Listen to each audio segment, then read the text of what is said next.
Greetings, dear ones. I am Cryon of Magnetic Service. And again, my partner steps aside. In some ways, there is no isolation, as he does. And in your linearity, it would appear that he would have to go somewhere for me to come in. And it's not so. All he has to do is subdue that which is him in 3 dimensions and bring that which is him an allowance of a multidimensional state, and the peace of God in him comes forward through his higher self and allows me to be. And so what you see is a meld, not a compartmentalization of God and man. And that is what we teach. 21 years ago, the potential was that the teaching would be given in this fashion at this time. The year 2010 would bring what it has brought, but it is not over.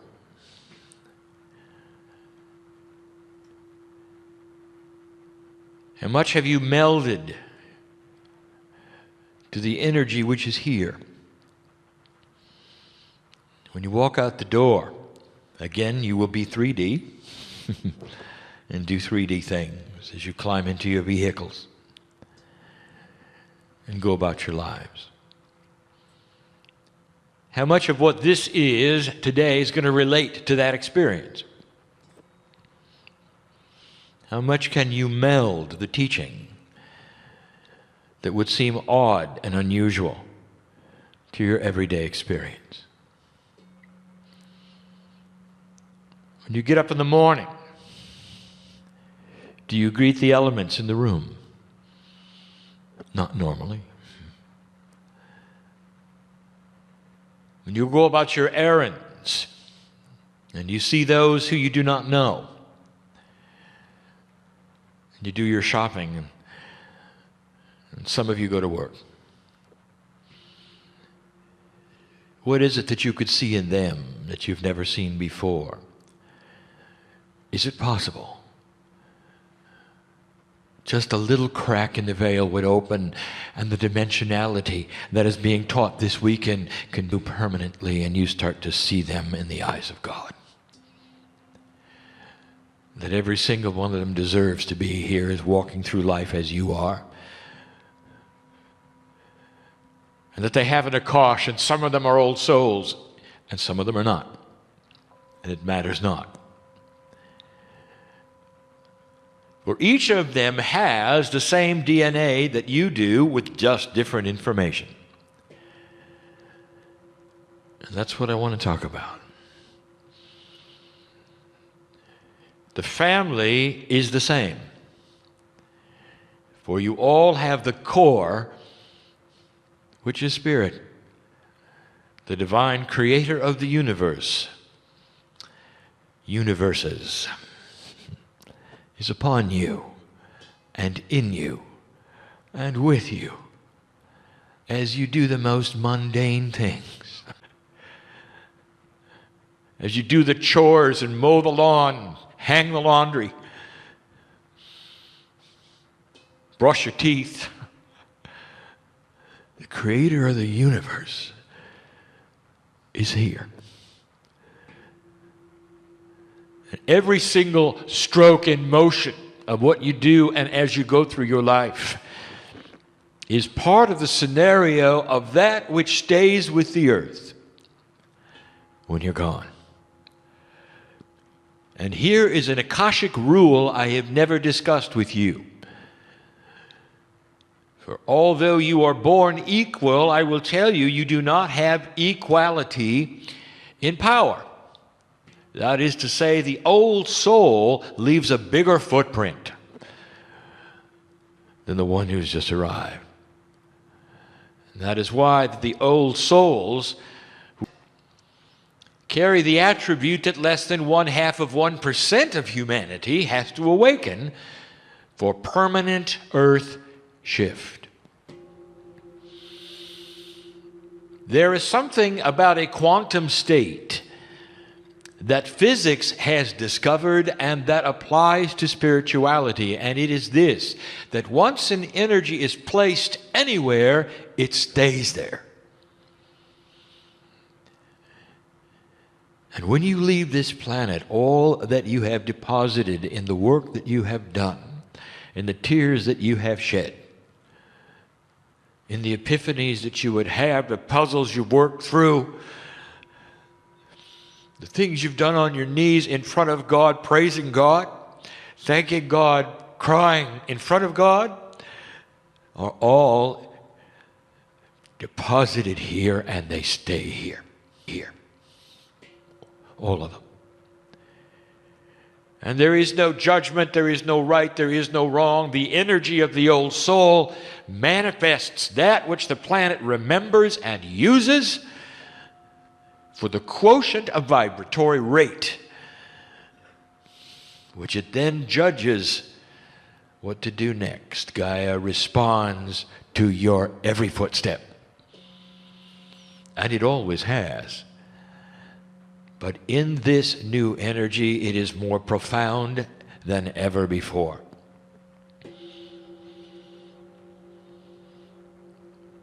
Have you ever really thought about your DNA? You can't see it. It's almost a mythology to think that something is so small yet so important in your body. But if I could take you into that inner sanctum for a moment and let you feel that which is the truth of your own biological makeup, there is sacredness there. There are puzzles there.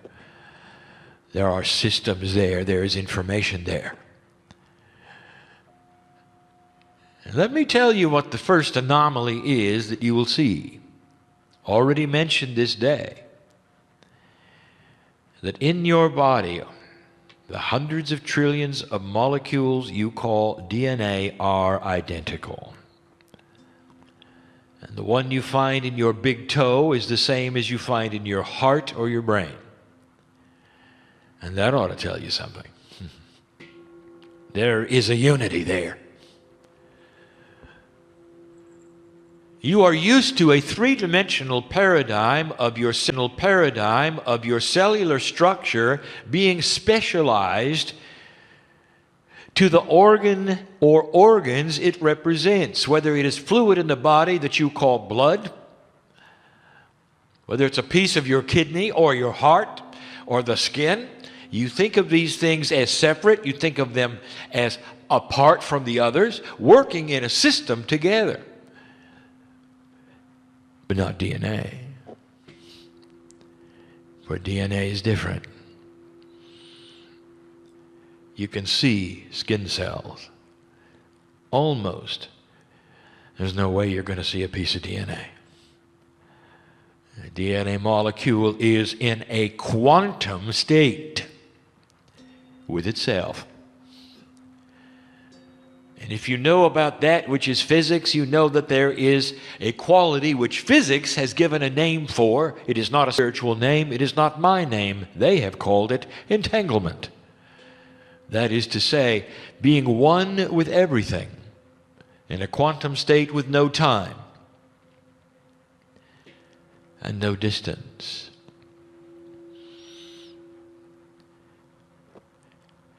If you are the size of DNA,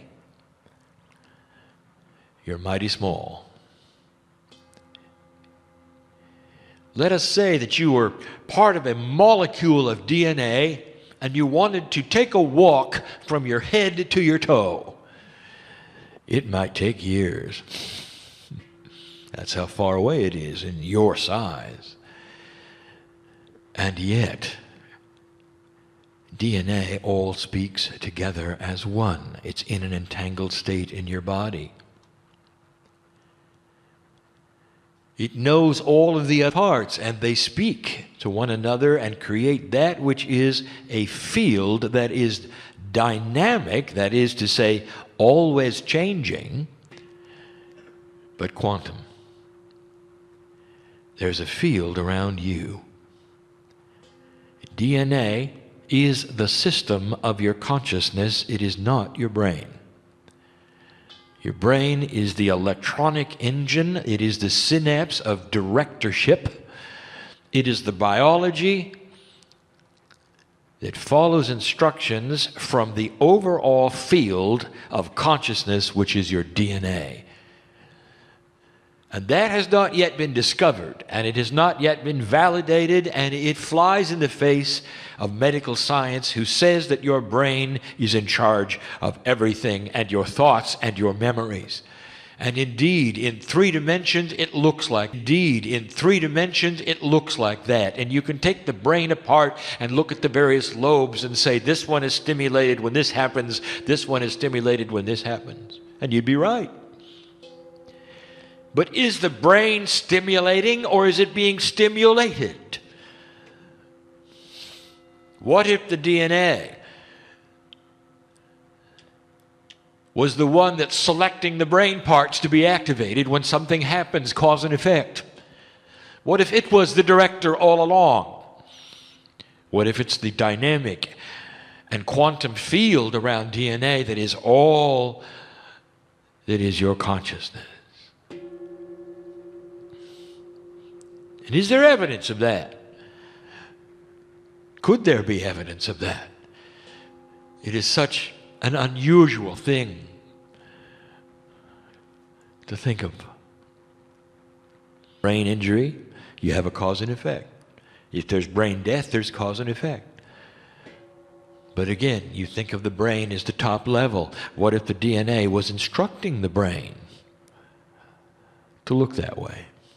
Using the brain as the engine, the parts needed. If you take a look at an engine, it's very similar. Parts are specialized and they do certain kinds of things. But they're not the brain. You are, as you sit in the driver's seat and tell it what to do. You see the difference?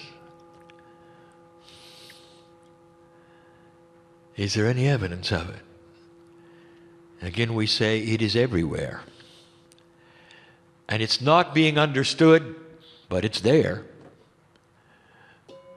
That field around you is intelligent. It is intelligent physically. It is the director of the entire human self, the brain, all your physiology, all of your memory, all of your emotions. It's all there. Information, massive amounts of it, that make you who you are. If the human being is in an accident that severs the spinal cord, according to a 3-dimensional model, a paradigm that says that all signals come from the brain and are transmitted through the nerves into that which makes things work, there is a puzzle at hand, because that human being who has their spinal cord severed still functions. Let us say it is severed at the neck. Quite often it is. Why does the heart keep beating? Haven't you been told the brain does that? Isn't the brain sends a signal down to the heart? Oh, I can prove that. You put a pacemaker in, keep it going. All these things, you're interrupting the nerves from the brain, aren't you? So the brain obviously is sending signals to the heart. Now the brain is disconnected and the heart keeps beating. Not only that, digestion continues. Even that which you would call sexual activity is possible.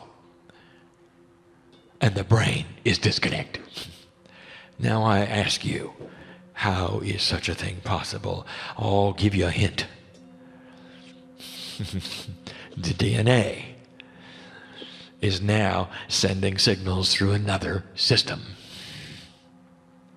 Another engine in there. Maybe there's a second brain. Maybe it's etheric. Maybe it's quantum. Your DNA is responsible for far more than you think, dear human being, and it's all there for you to look at. It's in a quantum state with itself, and it is beautiful, and it has a name. If you took DNA and a human being and you were coming from another planet, and you were to analyze the human being and you had the tools that are quantum to do so, you would stand back and you would take a deep breath, because what you would see in front of you when you analyzed a human being was a tremendous field 8 meters wide that goes around that human being, and it is filled with sacredness. And that light would be so great on those instruments that the creature who would look at you would say, what power they have. Perhaps we should leave them alone. And many do, because you're just too powerful for them. If the universe is teeming with life, as we have said, and the galaxy has life, as we have said, and it's everywhere, as we have said, then why doesn't it visit you more often? And I'll tell you, it visits you more than you think, and it takes one look and goes the other way. Because that's what an outsider sees. With an advanced technology that can see, manipulate, and work with a quantum state. Words are common as your 3 dimensions, and the instruments to measure are as common as those you use to measure 3-dimensional things. And I'll close with this. For this particular message is not an endurance event like last night. Again, I want to bring this up to you, that you got to see your DNA field in the writings of the ancient history, presented to you in what you call Holy Scripture.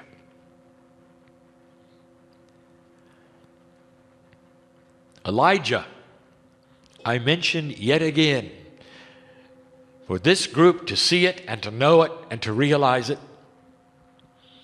a wise human being whose time was at an end. He wasn't sick or frail. His time was at an end, and he knew it. And he chose to ascend.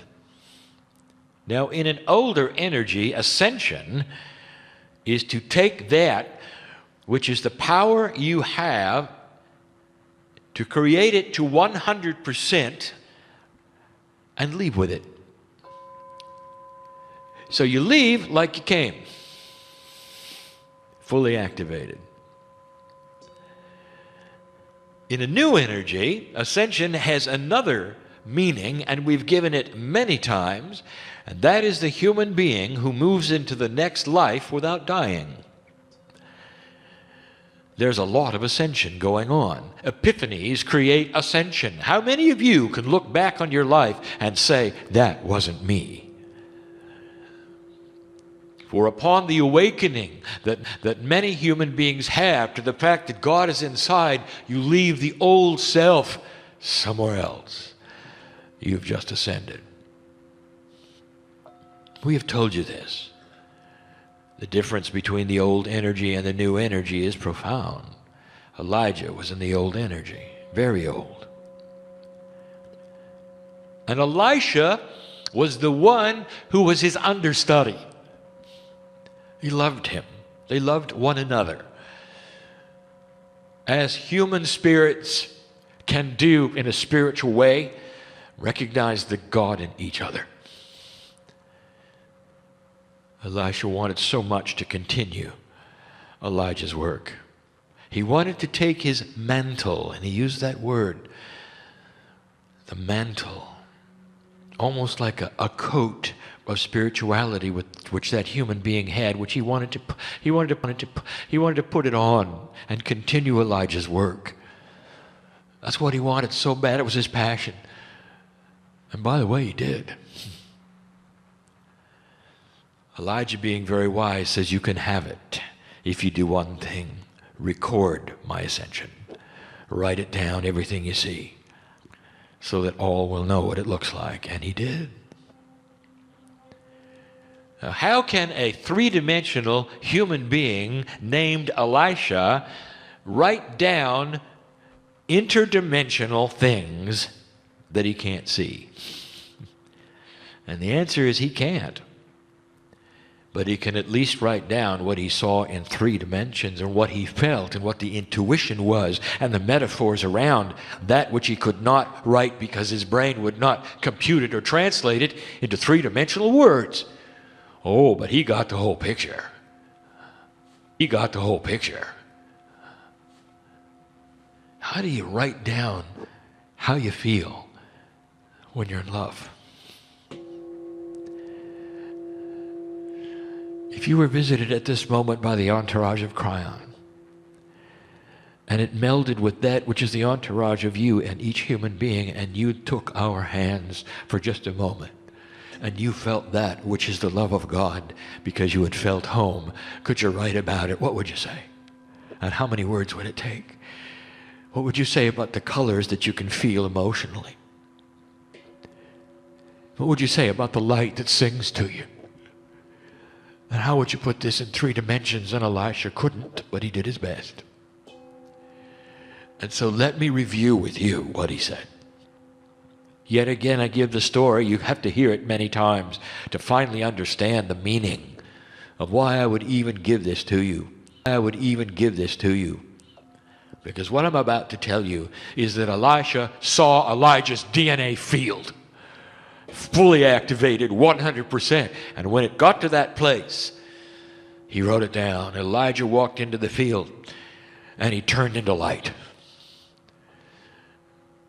A defined ball of light, 8 meters wide, fully activated, right there in front of Elisha.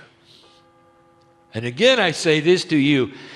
Elijah did not ride a chariot that came down from the sky. Nothing came down from the sky. Elijah turned into his own chariot, his own vehicle that he could ride to the heavens. Elisha wrote it all down. He said it almost looked like Elijah had 3 horses. Beautiful. 3 energies hooked to that which he would ride, that chariot, into the sky. And all that was metaphoric. Indeed, there were 3 energies. And we have discussed metaphysically what they were. One of them was the higher self, one of them was the guide entourage, and one of them was the essence of God itself in his DNA. Equal they were. Elisha didn't say there was 1 big horse and 2 little ones, did he? Equal they were. I ought to tell you something right there. There's a message in there for you to look at.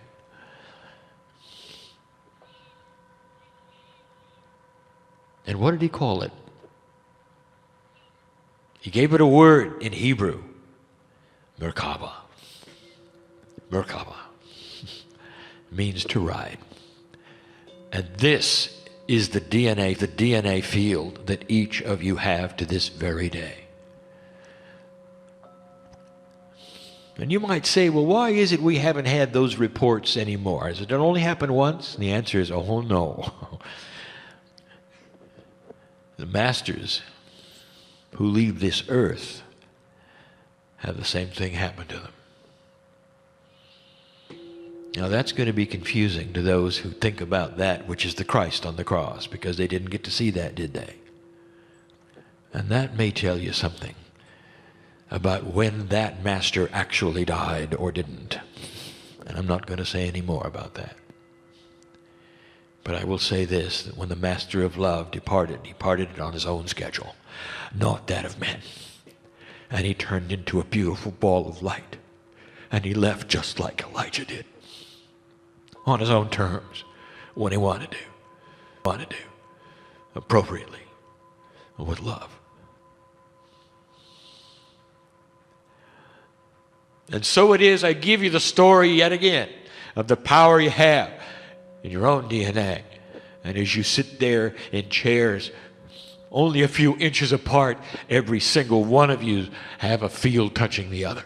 And in this room, they combine an entangled state, and they create that which is larger than the one. And that is why, as you ally your thoughts in prayer and give intent, that you make a bigger difference than the one can, or the two can, or the three can. And that has been a premise you have been given for 1,000 years. That there is more energy in a group than there is in the one when it comes to esoteric things. And I just gave you the reason why. And so family, what are you going to do with it? I want you to walk out this door, and I don't want you to change. I don't want you to shut the door on your heart. I want you to carry the energy to those places that are mundane when you're ironing your clothes. I want you to say, thank you, God, for my existence and for my Akash and how deep it is and how experienced it is. Thank you, God, for those that I have been in love with and had wonderful times with through the ages. Lord, has helped the planet everywhere I walked.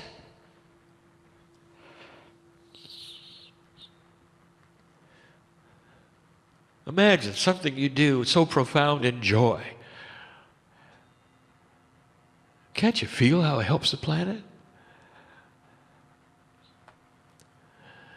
It does.